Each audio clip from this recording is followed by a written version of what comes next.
Olá, seja muito bem-vindo a mais um programa Grandes Julgamentos. E hoje você vai acompanhar aqui um julgamento conjunto que discutiu sobre a incidência de dois impostos sobre suportes e programas de computadores, os softwares. Na ação direta de inconstitucionalidade 5659, se discutiu a incidência do imposto relativo à circulação de mercadorias sobre suportes e programas de computadores. A ação proposta pela Confederação Nacional de Serviços teve por objeto o Decreto Estadual 46.877 de 2015 de Minas Gerais.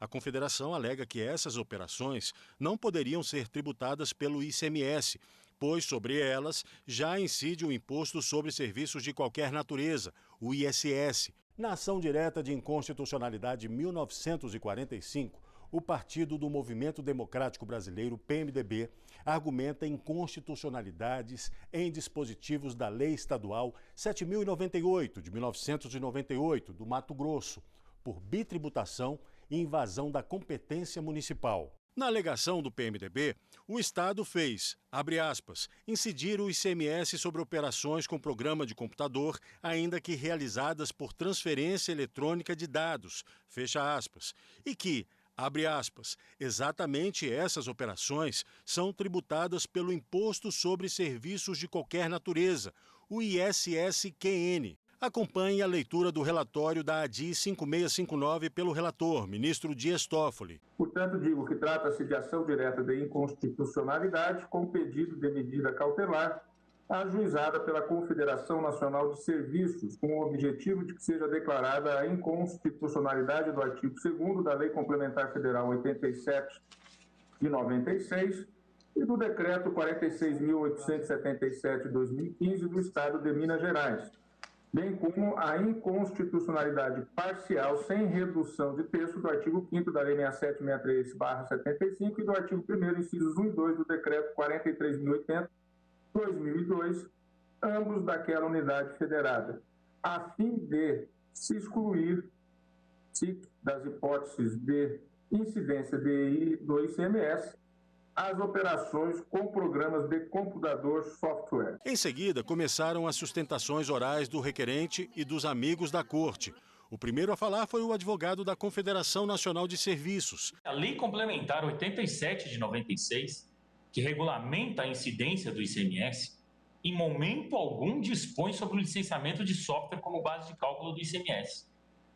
Ora, Excelência, assim, para que fosse possível a incidência do ICMS nas operações em questão, haveria necessidade de se alterar tanto a Lei Complementar número 116 de 2003, que trata do ISS, como a Lei Complementar número 87 de 96, que trata do ICMS. Pelo interessado, o governo de Minas Gerais, falou Fabiola Pinheiro Ludwig Pérez, advogada do Estado, que defendeu que é inconcebível que os softwares, que são produzidos em larga escala, não sejam considerados como mercadoria. Disse que devem ser incluídos neste conceito todos os bens móveis destinados ao comércio, caso dos softwares. Não há razão nenhuma para que se considere que os softwares produzidos em série e comercializados em larga escala no varejo não sejam considerados como mercadorias somente porque são bens incorpóreos.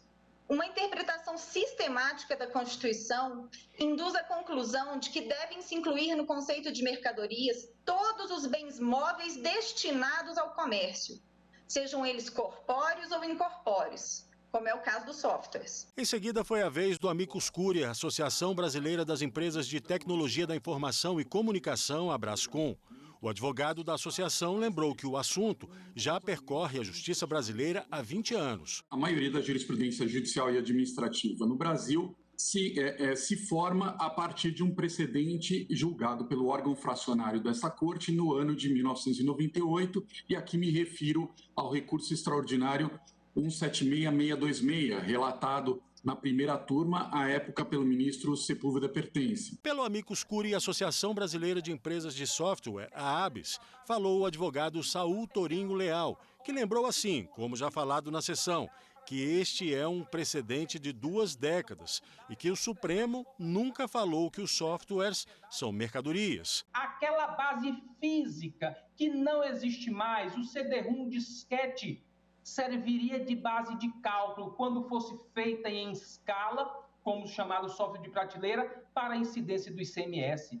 Isso não é dizer que software é mercadoria. Em seguida foi a sustentação do Amicus Curiae, Associação Brasileira das Secretarias de Finanças das Capitais Brasileiras, a ABRASF. Vejam que os únicos bens sujeitos ao ICMS que não são originados de uma atividade propriamente industrial são apenas 4. E o são, já digo, por força da Constituição ou da lei complementar, agindo por delegação expressa. Quais são eles? Serviços de energia elétrica, serviços de transporte intermunicipal ou interestadual, estão na Constituição de 88, e os serviços de fornecimento e alimentação e bebidas, além do frete que é incluído na base de cálculo do ICMS por força da lei complementar 87 de 96, que disciplina o ICMS. Nós vamos agora fazer uma pausa para um rápido intervalo, mas na volta você confere o desenrolar desse julgamento. Não saia daí, a gente volta já.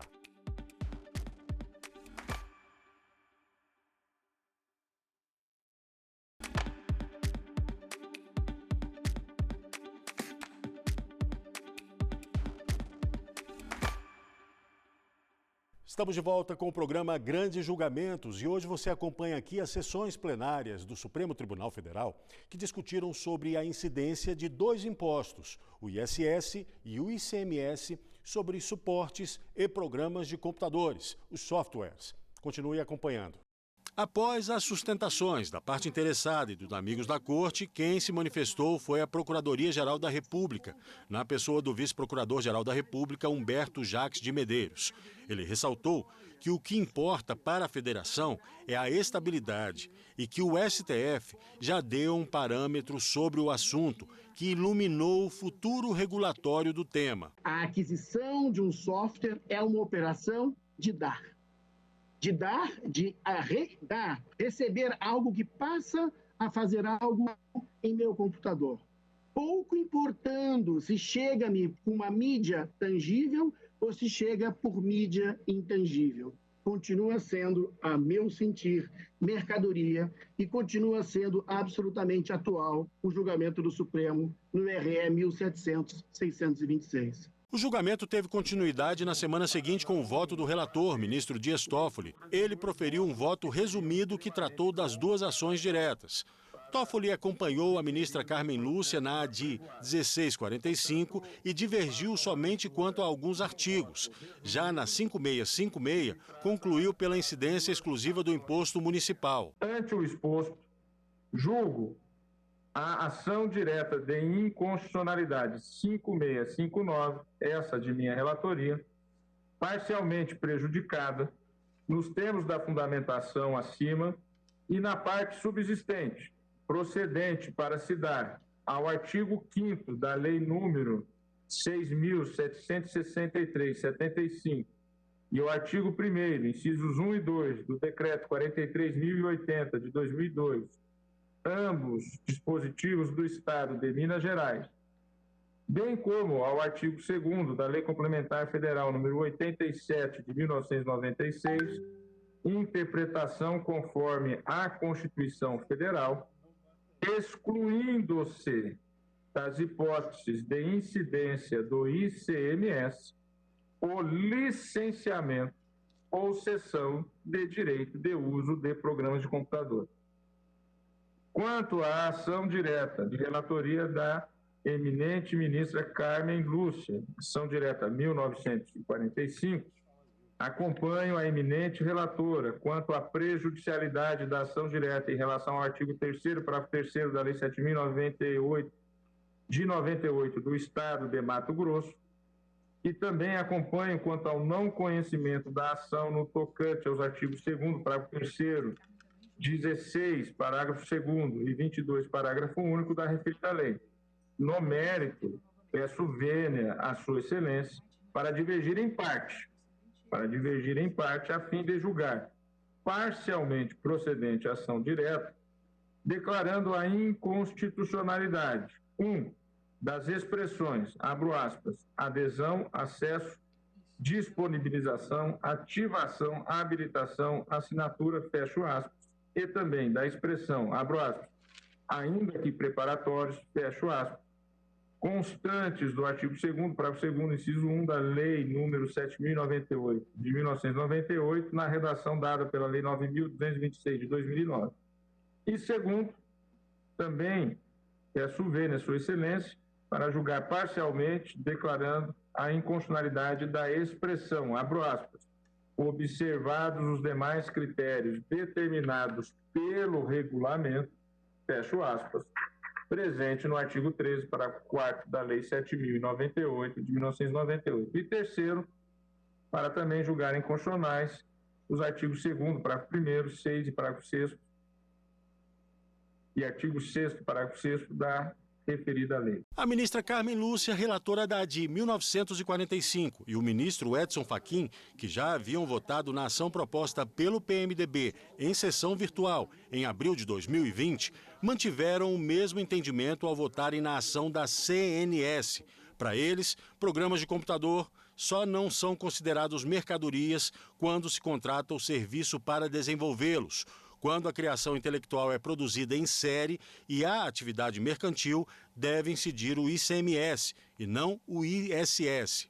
Voltando à sessão de novembro de 2020, falou após o relator o ministro Alexandre de Moraes, que votou no mesmo sentido de Dias Toffoli. A Corte foi evoluindo, entendendo que não apenas a comercialização de softwares físicos seria objeto do tributo, aí no caso estadual, mas também a comercialização por download, bastando a padronização. E esse foi, ao meu ver, o ponto central da diferenciação do software de prateleira ou aquele artesanal ou aquele encomendado. Em seguida, o ministro Luiz Roberto Barroso falou que o conceito de mercadoria se dissociou da ideia original e que houve evolução neste conceito. Ele seguiu o mesmo entendimento de Dias Toffoli. É importante observar que o conceito de mercadoria, ao longo do tempo, se dissociou da ideia original de bem corpóreo. E, portanto, dúvida não há de que o conceito de mercadoria pode perfeitamente ser aplicado também a bens não corpóreos, como, por exemplo, os programas de computador. A palavra foi concedida ao ministro Edson Fachin, que em ocasião anterior já havia votado na ADI 1945. Seu voto na ADI 5659 foi no sentido divergente ao voto do relator. Sustenta-se na controvérsia posta a este exame que as operações envolvendo softwares já sofrem, conforme a Lei Complementar 116, aqui já muitas vezes mencionadas, a incidência do ISSQN, ou ISS tão somente, o que acarreta ser tributadas também pelo ICMS uma bitributação. A gente vai fazer agora uma pausa breve para o intervalo. Não saia daí, a gente volta rapidinho.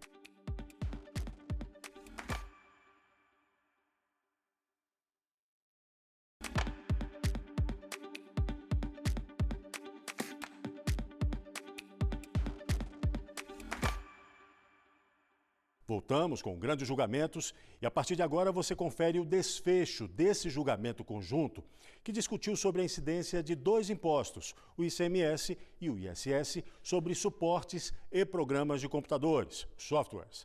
Acompanhe. A ministra Rosa Weber votou nos dois feitos. Ela acompanhou Dias Toffoli nas duas ações diretas. Para ela, a melhor compreensão do tema é de que o licenciamento de uso de programa de computador não se confunde com a operação de circulação de mercadoria. O tema é complexo, o tema merece, sem dúvida, reflexão e talvez tenhamos de revisitá-lo em breve, como apontado, em função de outras ações que, no mínimo, versam sobre temas correlatos.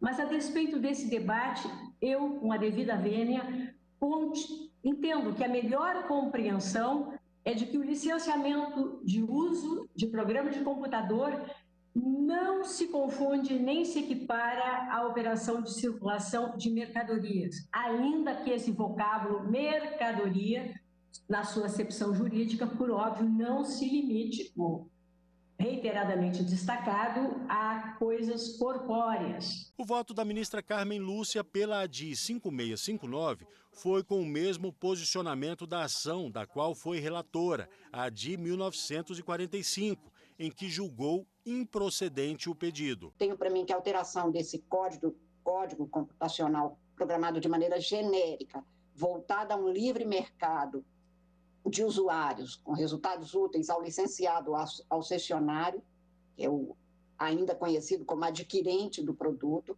não faz, a meu ver, o programa de computador ou software equivaler a uma prestação de serviços, como, aliás, muito enfatizado no parecer da Procuradoria-Geral da República neste caso. Então, para mim, as operações mercantis que façam circular licenças ou sessões de usos de determinado programa de computador, que é exatamente o software ou aplicativo, permitem a incidência. Por isso é que, com todas as vênias, eu acompanho a divergência inaugurada pelo ministro Edson Fachin neste caso, julgando improcedente o pedido. O ministro Ricardo Lewandowski acompanhou integralmente o voto de Dias Toffoli. Ele lembrou de um importante congresso internacional na área de tecnologia para embasar seu voto. Há 10 anos atrás, eu, nas minhas pesquisas, deparei-me com a conclusão a que chegou o 42º Congresso Internacional de Direito Financeiro e Fiscal,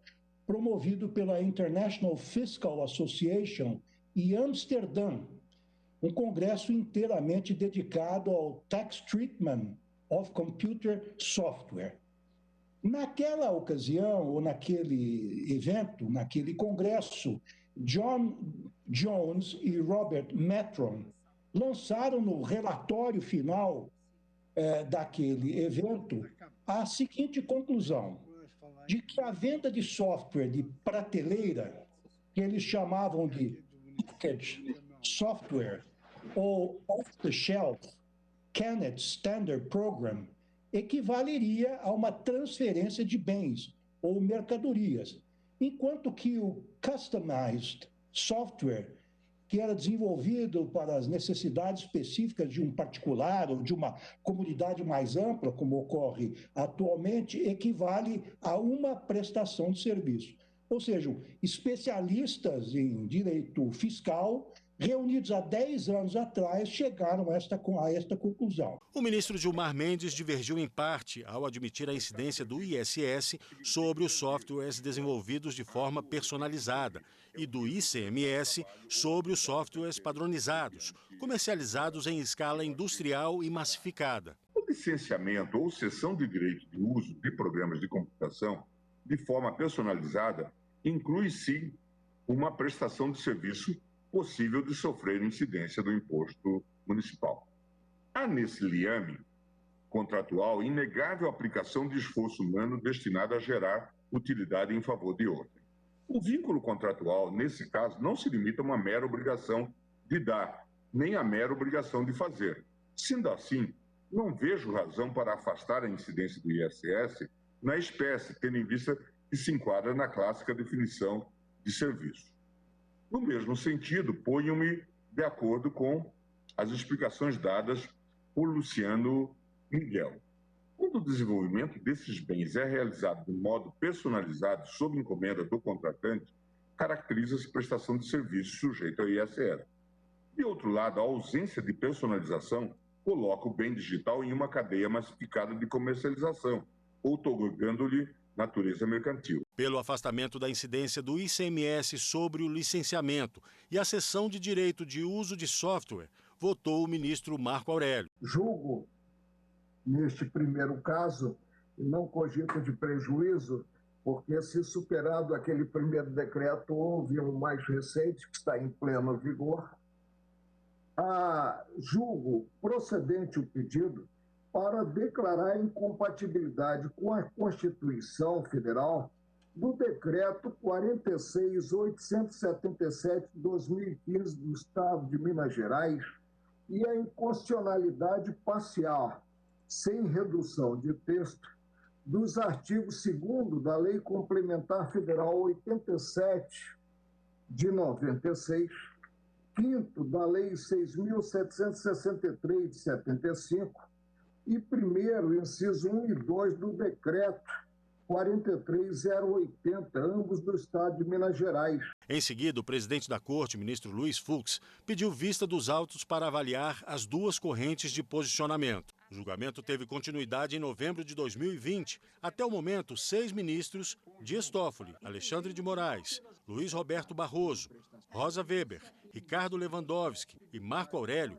votaram pela incidência do ISS sobre o licenciamento ou a cessão de direito de uso de software, padronizado ou por encomenda. A situação dos julgamentos era a seguinte: com relação à ação direta 5659, com relação a essa ação direta 5659, a situação era a seguinte: ministros Dias Toffoli, relatores, Alexandre de Moraes, Roberto Barroso, Rosa Weber e Ricardo Lewandowski julgavam parcialmente prejudicada a ação e, na parte subsistente, julgavam-na procedente. Nós não tínhamos ainda abordado a questão da modulação dos efeitos.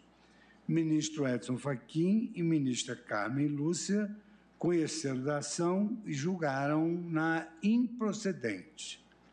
Ministro Gilmar Mendes julgou a ação direta parcialmente prejudicada, acompanhando nesse ponto o relator, e na parte subsistente julga improcedente o pedido. Ministro Marco Aurélio não cogita de prejuízo e julga procedente o pedido, relegando a questão da modulação dos efeitos da decisão, para eventualmente se pronunciar posteriormente. Agora rememoro a ação direta de constitucionalidade 1945, da relatoria da ministra Carmen Lúcia. A relatora julga parcialmente prejudicada a ação direta quanto ao parágrafo 3º do artigo 3º da Lei Mato-Grossense e, na parte remanescente, julga improcedente o pedido, no que foi acompanhada pelo ministro Edson Fachin. Ministro Dias Toffoli, Alexandre de Moraes, Roberto Barroso, Rosa Weber e Ricardo Lewandowski acompanham a ministra Carmen Lúcia quanto à prejudicialidade e, no mérito, divergem em parte da relatora a fim de julgar parcialmente procedente a ação direta, deixando para o momento oportuno a modulação dos efeitos. Após o resultado parcial, na sessão de 11 de novembro, o presidente, ministro Luiz Fux, proferiu voto vista e aderiu ao entendimento da incidência do ISS sobre licenciamento ou a cessão de direito de uso de software, padronizado ou por encomenda. A Constituição Federal, quando ela pretendeu se referir à ICMS, ela o fez expressamente. Quando ela quis se referir à ISS, ela fez expressamente. Só que, subjacentemente, a Constituição também se referiu à expressão serviços de qualquer natureza. Estou votando no sentido da incidência exclusiva do ISS na linha do entendimento da divergência aberta pelo ministro Dias Toffoli, e o acompanho em ambos os feitos. O ministro Nunes Marques, que estreou na sessão plenária da Corte neste dia, pediu vista do processo. O julgamento teve retorno em 18 de fevereiro de 2021 com voto vista do ministro Nunes Marques, que entendeu que o mero licenciamento ou a cessão de software por meio digital, sem que o produto esteja acompanhado de suporte físico, não faz surgir, por si só, a incidência de ISS. Por outro lado, considerou possível a incidência de ICMS sobre a circulação de mercadoria virtual, uma vez que, atualmente, são realizados negócios, operações bancárias, compra de mercadorias, músicas e vídeos, entre outros, em ambiente digital. A meu ver, caberia, no caso concreto, verificar quanto à incidência do ISS ou do ICMS, sempre tendo por norte o conteúdo da contratação, se voltado para a prestação de um serviço ou para o fornecimento de mercadoria. Com isso, o Supremo Tribunal Federal excluiu a incidência do ICMS sobre o licenciamento ou a cessão de direito de uso de programas de computador. A Corte, no entanto, decidiu que nessas operações incide o ISS. Em continuidade de julgamento na semana seguinte, o tribunal, por maioria, modulou os efeitos da decisão, atribuindo eficácia a contar da publicação da ata de julgamento para impossibilitar a repetição de indébito do ICMS incidente sobre operações com softwares em favor de quem recolheu esse imposto, até a véspera da data da publicação da ata de julgamento do mérito, vedando, nesse caso, que os municípios cobrem o ISS em relação aos mesmos fatos geradores, e impedir que os estados cobrem o ICMS em relação aos fatos geradores ocorridos até a véspera da data da publicação da ata de julgamento do mérito. Ficaram ressalvadas as ações judiciais em curso, inclusive de repetição de indébito e execuções fiscais, em que se discutiam a incidência do ICMS e as hipóteses de comprovada bitributação, caso em que o contribuinte terá direito à repetição do indébito do ICMS. Por sua vez, incide o ISS no caso de não recolhimento do ICMS ou do ISS em relação aos fatos gerados. E o programa Grandes Julgamentos fica por aqui, mas você pode rever este ou outros programas da nossa programação no site da TV Justiça, tvjustiça.jus.br. A gente volta na semana que vem com mais um Grandes Julgamentos para você. Tchau!